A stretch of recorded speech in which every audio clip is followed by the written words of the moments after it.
brother, there's too many of you crying. Oh, and brother, brother, brother, there's far too many of you dying. On July 6th, 2013, a runaway oil train caused major explosion and devastation in the town of Lac-Mégantic, Quebec, Canada. And 47 lives were lost, more were never found. And we've been commemorating this in Portland for the last 3 years. Today we made a community-designed program with music, spoken word, and art. This is part of the Stop Oil Trains Week of Action that's going on throughout Canada and the US.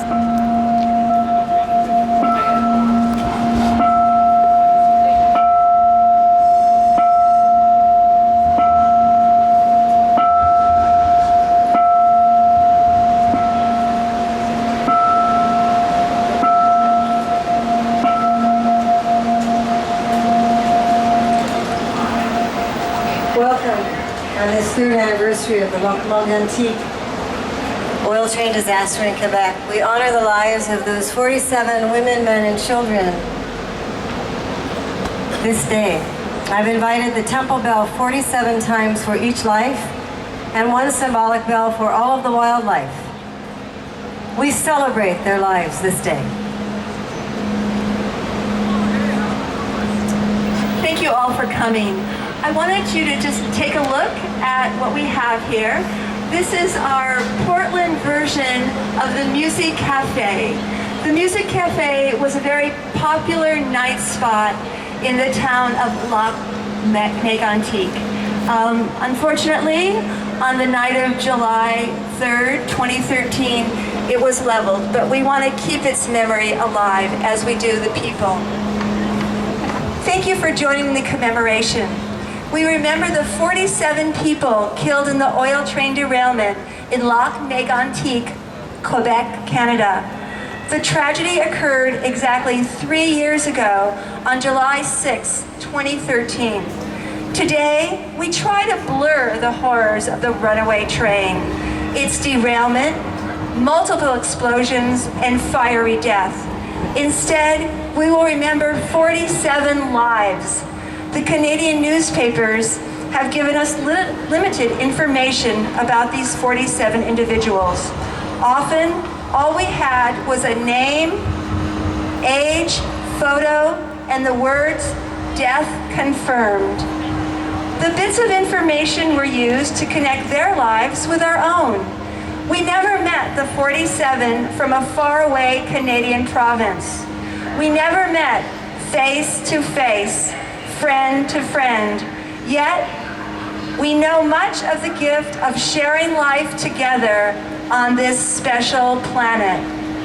So, as a collaborative community project, writers, makers, and musicians put together this program for you of short pieces on each of the 47 lives of Lac-Mégantic. Here they are, so we can all remember.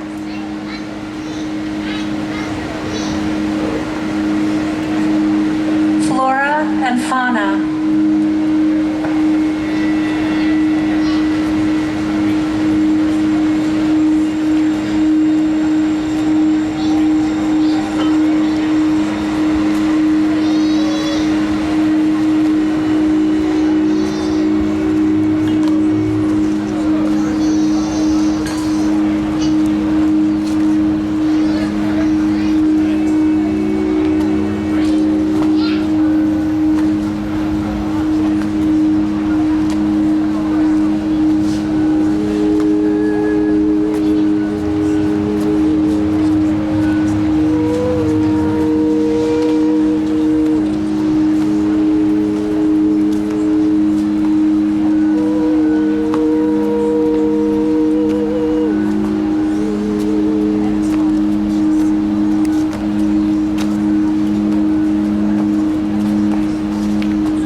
David Lacroix Baudouin, age 27. I left Lac-Mégantic in 2010 for Lausanne, Switzerland, but Lac-Mégantic stayed in my heart. It was here I felt most at home. At home on the ice, playing hockey, coaching hockey, breathing hockey.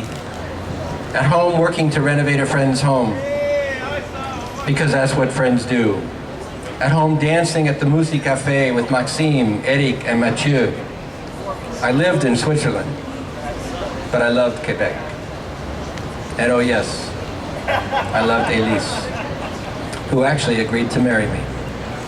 So yes, remember me, David Lacroix Baudouin, the one with the scruffy beard and the big smile, the one who felt most alive when he was helping others.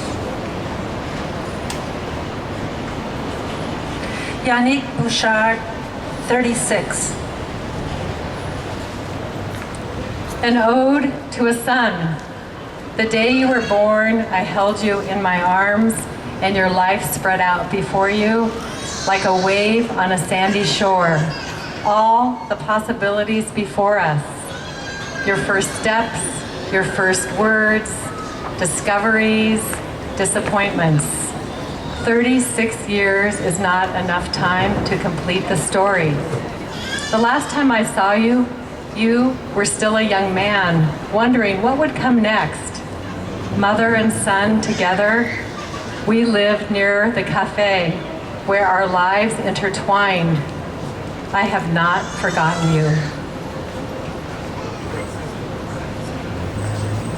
Michel Gerton, Jr., age 33.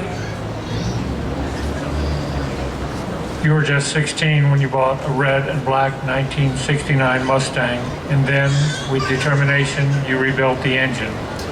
Your passion. But that's not all. You love snowmobiling and Johnny Cash. You are a good friend and a loving husband and father. You were only a teen when you met Sandy, and then together had two beautiful children, William and Ariane. Days as a mechanic at the Masonite International Door Factory, and then home into the loving arms of your family. You knew how to make every moment count. Melissa Owa, age 29. Melissa worked at the Masonite Door Factory, well liked by friends and co-workers. Melissa, well known for fitness walking throughout Lac-Mégantic, townspeople and neighbors honored her with heart-shaped messages, and they featured her well-used tennis shoe. David Martin, age 36. With Michel Gertin Jr., you worked at the Masonite International Door Factory. But more than that, you were close friends, enjoying a drink or two at your regular haunt, the Auberge, where you played pool, and most likely you shared stories together and laughed, a cap on your head, and a smile that could light up the room.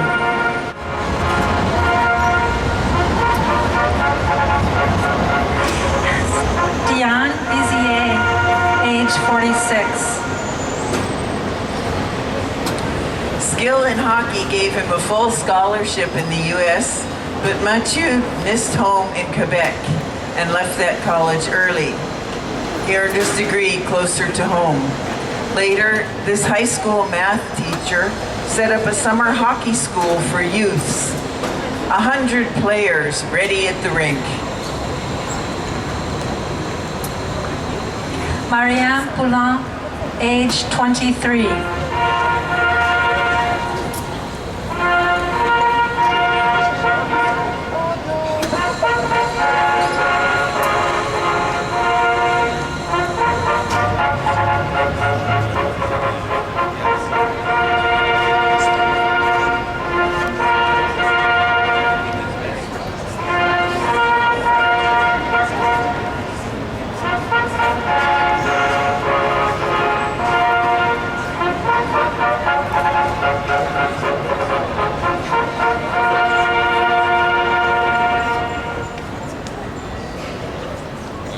report on the Lac-Mégantic victims says you had little money, says you were often out and about in town, resourceful, using your practical knowledge to keep your life and home together.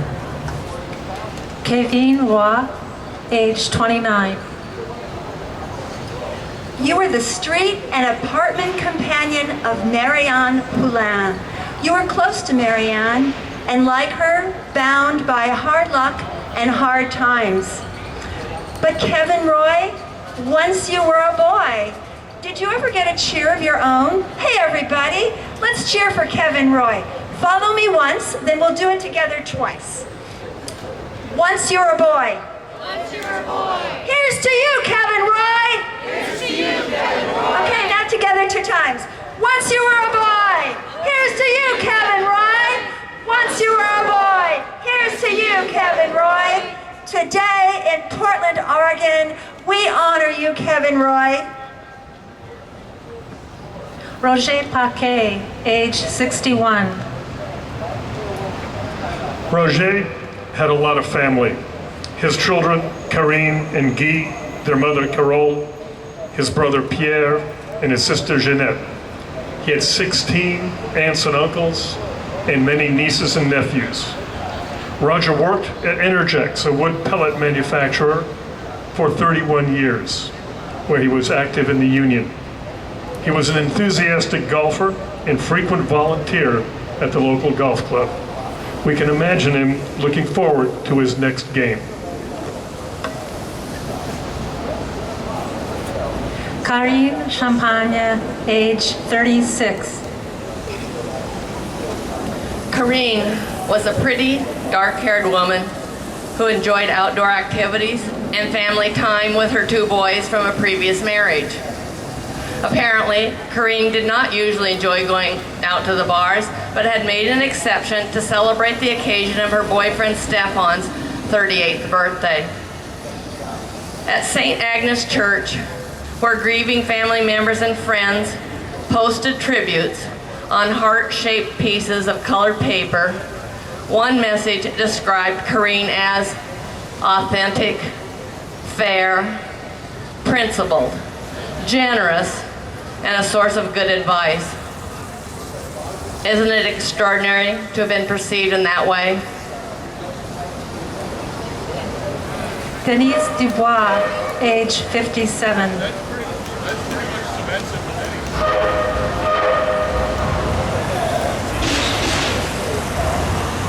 Denise, one of 5 siblings, was 57 years young.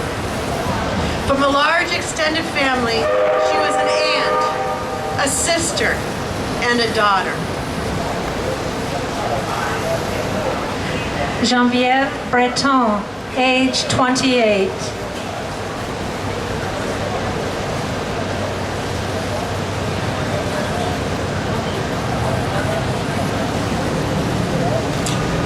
Her singing voice captured the sun and stars.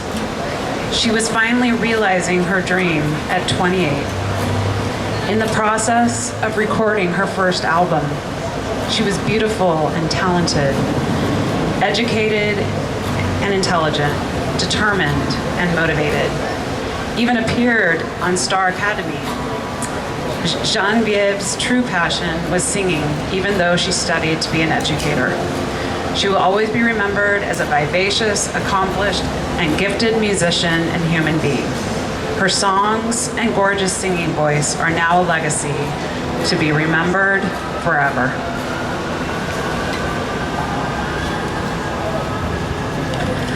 Martin Rodrigue, age 48. Martin's working life blended ancient and contemporary craft, hard rock musician and hard rock mason. Evenings, Martin worked as a sound tech for bands performing at Musique Café. Mornings found him working as a stonemason at the quarry. Off work, his guitar shreds at home. Hard rock musician, hard rock mason. May his memory be a blessing. Richard Veilleux, age 63. Veilleux, a grandfather of 4, lived upstairs from his girlfriend, Marie-France Boulet. That is the full extent of what was reported about Richard in the newspaper. Obviously, his friends and family know a lot more about him. They know if he loved broccoli or hated it. They know what teams he rooted for. They would know the extent to which he may have taken pride in his grandchildren. But without our knowing more than just the facts that he had a girlfriend and that he lived in the same building as she, yet in a separate apartment, we can surmise that he was a man who was engaged in living, was attractive to members of the opposite sex, and was self-sufficient. I would wish these traits for his grandchildren and for my own as well. May his memory be a blessing. Stéphane Lapierre, age 45. The Star newspaper said that you lived in one of the apartments above the Music Cafe night spot. You must have looked down from your window on a street of busy people, all sorts, going all places, like we always do, wherever we are. Children, dogs, skaters, strollers with babies, musicians, office workers, architects. You saw them all and joined them, and they made room for you in your sidewalk stride. Gaëtan Lafontaine, age 33. Gaëtan Lafontaine, what could be better than a good challenge? Like a salmon, Breton swam upstream. A lover of the outdoors, the water flowed through him. Put him on a boat with the wind against his face, and he was free to travel to faraway places, holding his family and soulmate, Joni, close to his heart. Jimmy Sirois,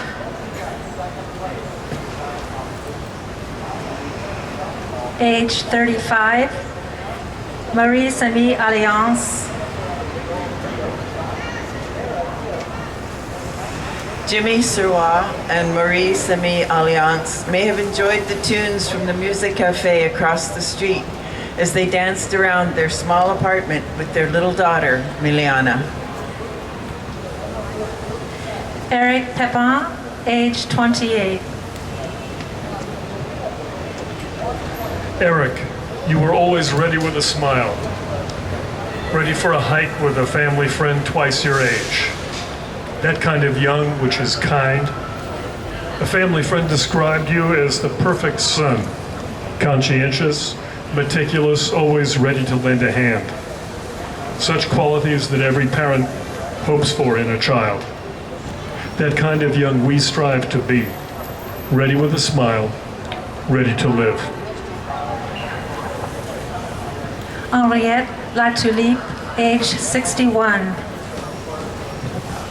Like me, Henriette was in her 60s. She worked as a manicurist in a little shop on Frontenac Street. Her friends and clients described her as warm, down-to-earth, genuine, and they said they felt fortunate to have made her acquaintance. But it is likely that Henriette felt herself to be the lucky one to have known them. Stéphane Bolduc, age 37. Stéphane was a welder for 20 years. He loved cars and had always wanted to be an automobile salesman. That dream had come true when his friend, car dealer Sébastien Audet, hired him as a salesman for a local car dealership. Stéphane Bolduc was celebrating his 37th birthday at the Music Cafe with his pretty, dark-haired girlfriend of 10 months, Karine. Bolduc's life had been hit by tragedy 2 years earlier when his previous girlfriend died of a blood clot. But things had been looking up. Bolduc had found love again with Champagne and his new job. Personally, it is fair to say that Stéphane found love not once, but twice. He was blessed. Lucie Vadnais, age 49. Lucie Vadnais ran a daycare by the lake. The parents loved her. They called her an angel. They were so grateful that she cared for their children so very beautifully. She was enjoying herself at the Music Cafe on the night of the explosion. We thank you, Lucy, and we celebrate your love of children. We think of you today.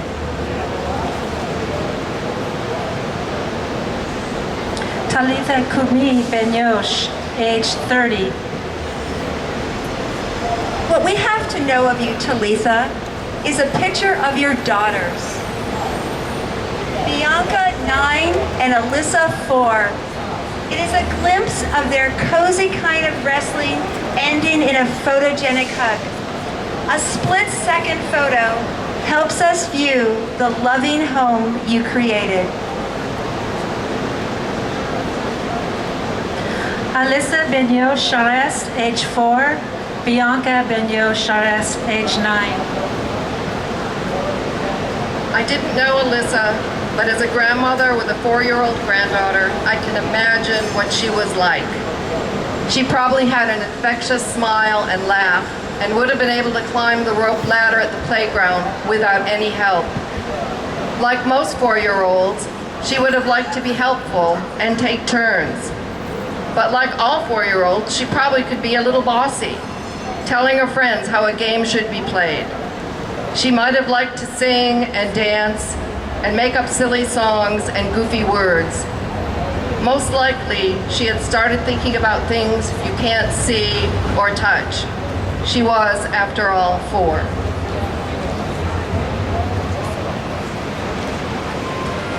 Bianca Benyo Charest, age 9.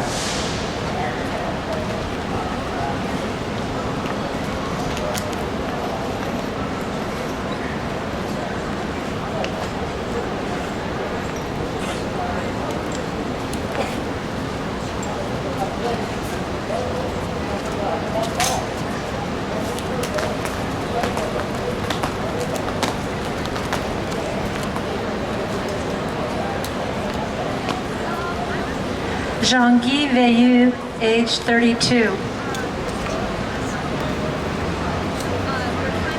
An adventurer, just 32 years old, Jean-Guy loved to feel the wind whipping across his shoulders, the sound of fast, as fast could be on a motorcycle or on an all-terrain vehicle. But then there was the serenity of fishing that perhaps calmed his spirit. Part of a family, Jean-Guy was a brother to Patrick and Cynthia.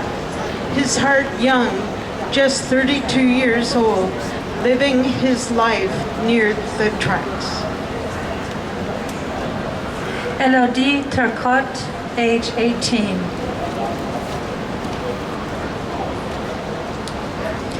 Remember Elodie, the beauty behind the bar at the Music Cafe.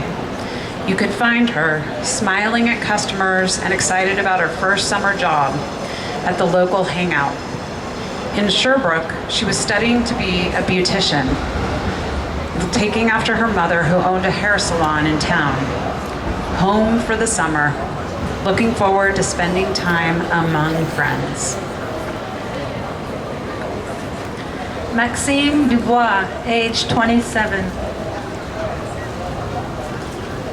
Maxime was a new dad.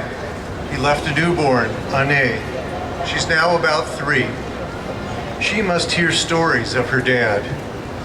Through some unexplainable spirit, she must feel his presence. Does he guide her path as she explores this beautiful new world? May his memory be a blessing. Frederic Boutin, age 19. Frederic, 19, and his father, Rene, had 2 days earlier traveled to St. George's to find housing for Frederic so that he could start a mechanics course in August. He and his father had also been restoring an old car together. Is it a leap of imagination to think as a toddler he immediately seized on the very first car toy ever presented to him? Or that even as a youth he could recognize almost any make and model of car ever made? Or to think that he and his father would have loved to watch programs on TV like American Restoration? What else did you love? A favorite pet? A girlfriend? Regardless, we here say to you, Frederic, pedal to the metal, our friend, wherever you may now be. Andréane Saigny, age 26. The newspaper tells us that after returning to her studies, Andre, 26, was working to put herself through CEGEP with the goal of becoming a nurse.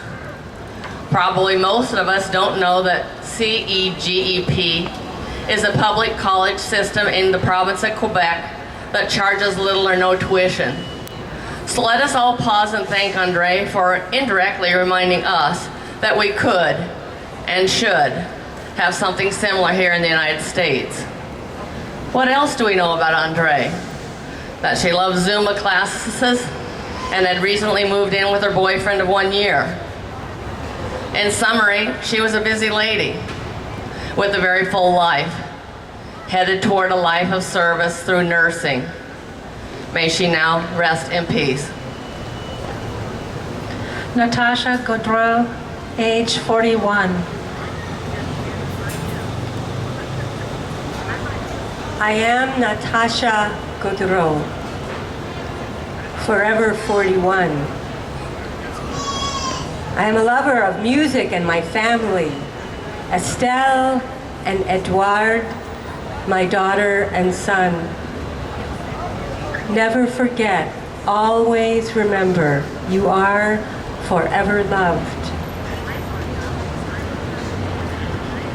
Jean-Pierre Roy, age 56. Jean-Pierre Roy. Dear Petit Papa d'Amour, I still can't believe it. You left too fast. You who was so generous to others. You would have done anything for your children. You will remain in our hearts forever. I will remember your smile, your sense of humor, and your great old jokes. We're going to need them. I love you so much. Caroline Roy. Joanie Lapointe, age 20.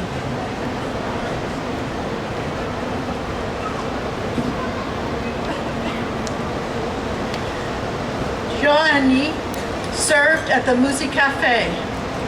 Why don't the Canadian newspapers tell us more about you, Joanie? We see your warmth from the photo. Your face, open, engaging, with bright eyes. Was it too painful for the reporter to say more? Guy Bolduc, age 43.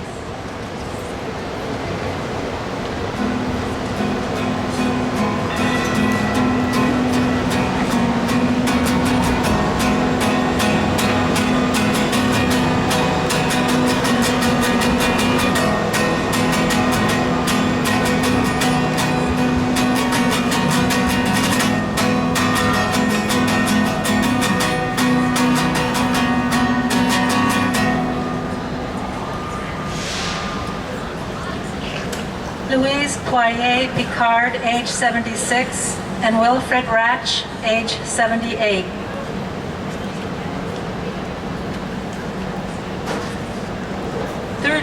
Years together is no easy feat. They were life companions, comfortable with each other, and perhaps they were able to communicate with a nod or a wink of an eye. Combining families, they celebrated their children and grandchildren. Together, their lives spanned more than 150 years. so much love and wisdom to share. Jacques Giraud, age 65.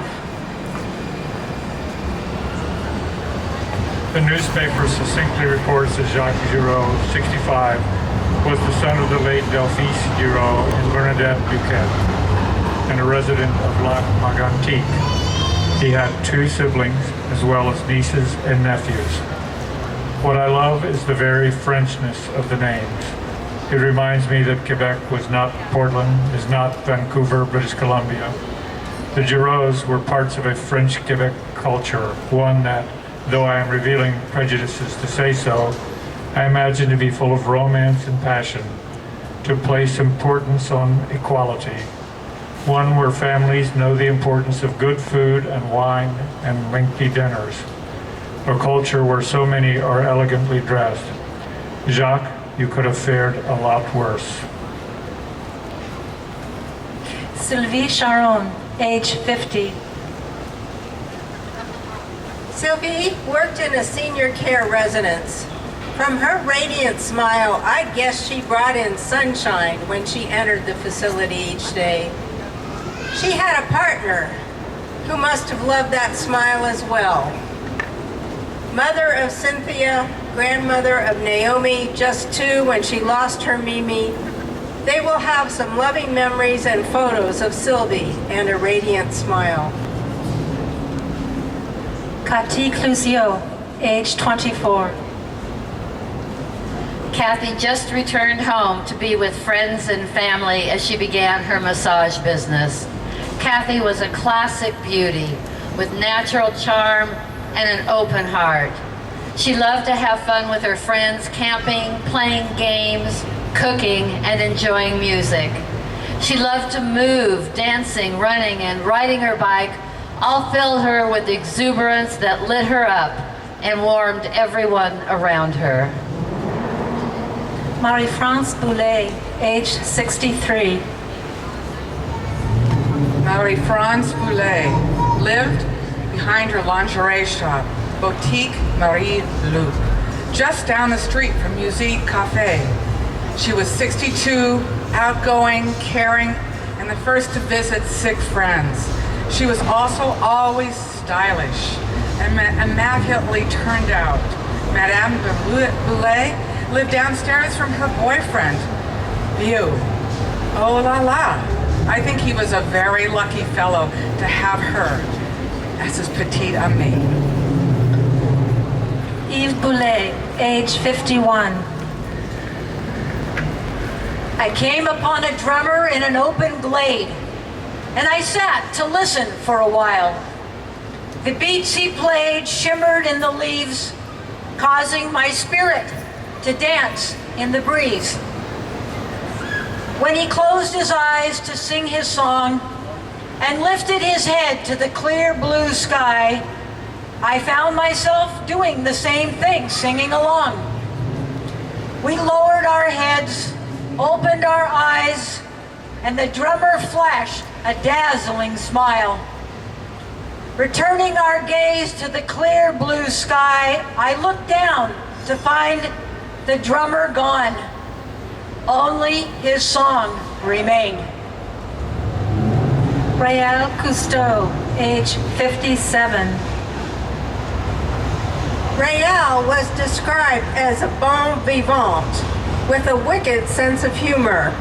A clerk at a local convenience store said he'd come in and do things like ask for a pack of 22 cigarettes or call her by the wrong name, just teasing her. Raël savored life, making the most of humor and interest in it as it flowed.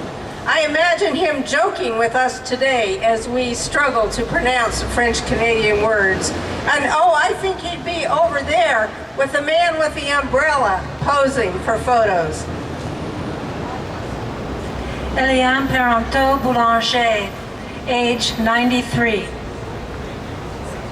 Eliane, 93, was described in the newspaper as, quote, always well coiffed and smartly dressed, unquote. She had owned a local supermarket. A widow, She lived alone in a house near the train tracks. I identify with the line in an aspirational way.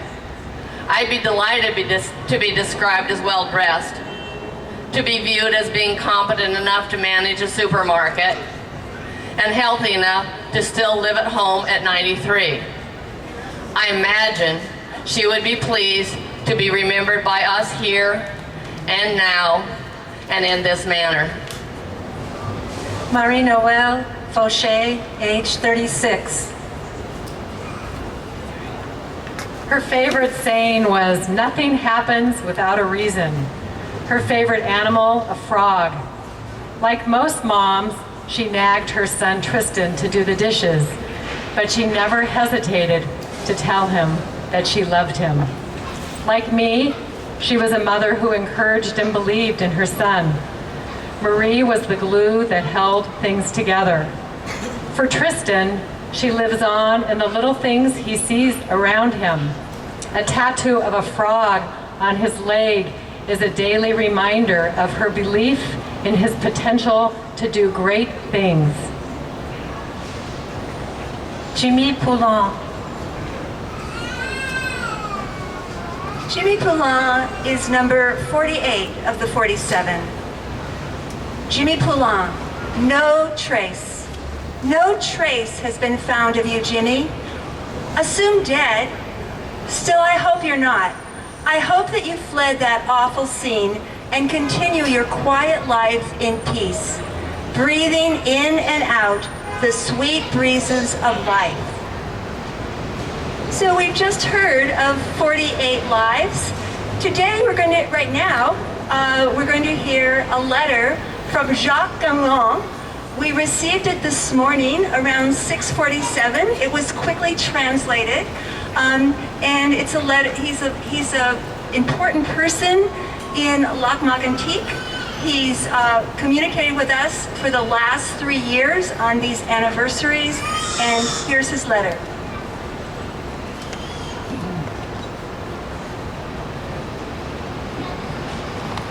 A letter from the militants of Lac-Mégantic. During this week of commemoration of the horrible tragedy on July 6, 2013, we, militants of Lac-Mégantic, affirm our solidarity with militants from the West Coast and those of First Nations, who, like us, question the transport of oil by train over dangerous tracks. On this third anniversary of awareness of the dangers involved in transporting oil by train, we need to do everything we can to ensure the safety of at-risk populations. The recent derailment on June 3rd of this year in Mosier, Oregon, reminds us that we must insist that the laws change. The oil industry must cease its expansion and move towards the reduction of its activities, lessening oil transport, not increasing it. Also, it is essential that the Canadian and U.S. governments adopt stricter agreements and laws for railroad safety. I know that we all work for a common cause, work for the public good by confronting the established order. Our safety must be the most important work of our politicians. Our struggle is very important. For the memory of the 48 victims of Lac-Mégantic, we continue to fight. Jacques Gagnon, Citizen Committee of the Lac-Mégantic region.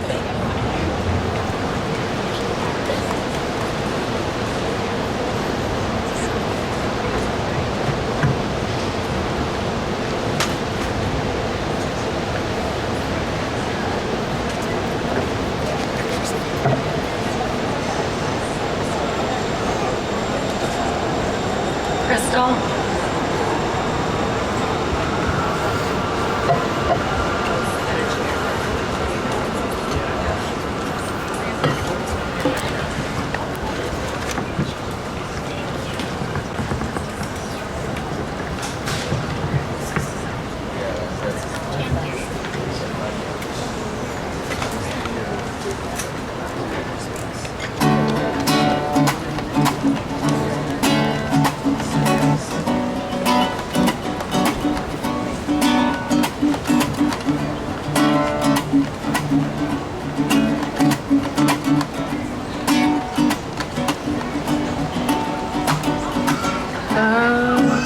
Father, there's too many of you crying.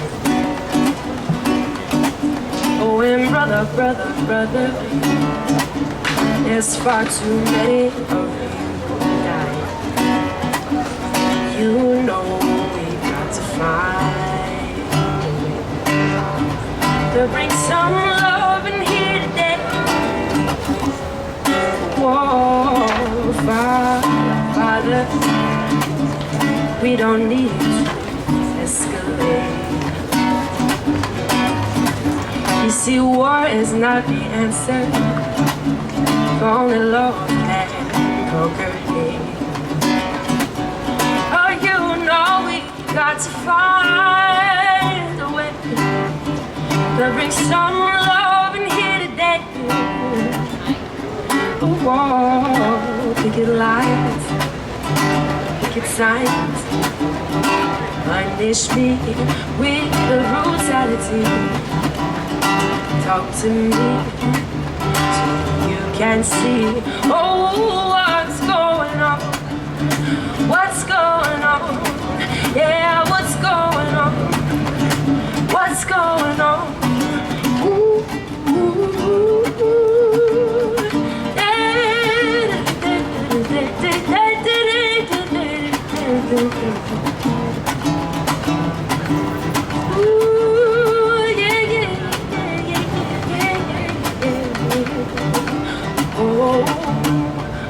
Mother, everybody thinks we're wrong.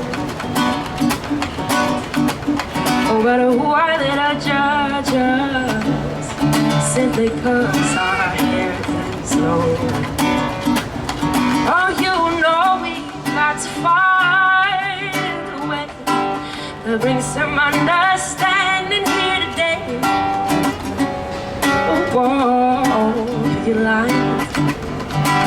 Get signed, punish me with the brutality. So come on and talk to me so that you can see. Oh, what's going on? What's going on? Yeah, what's going on? What's going on?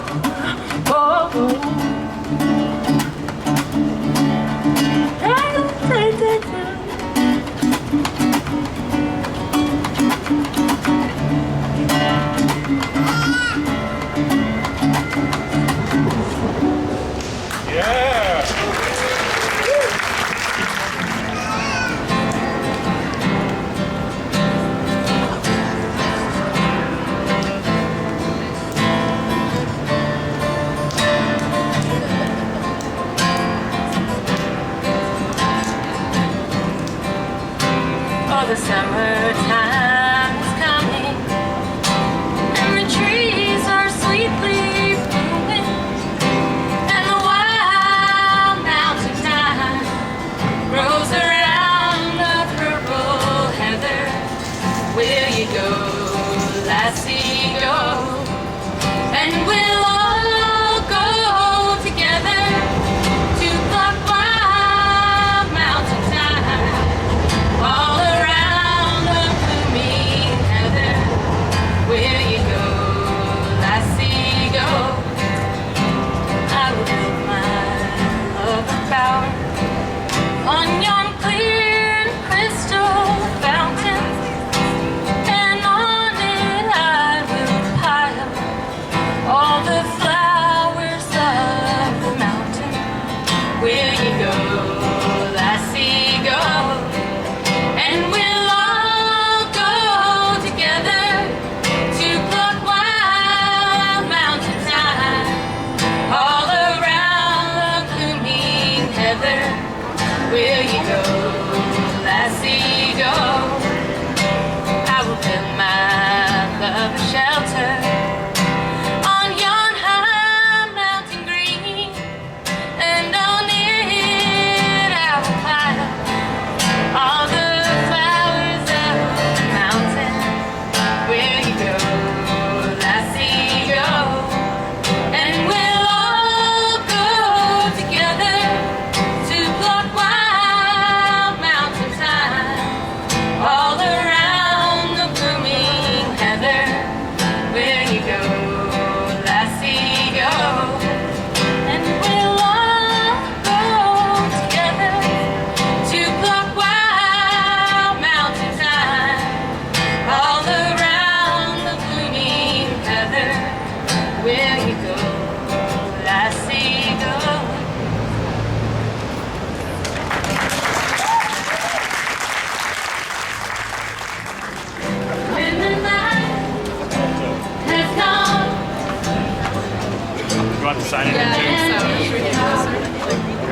On me in 3, 2, 1.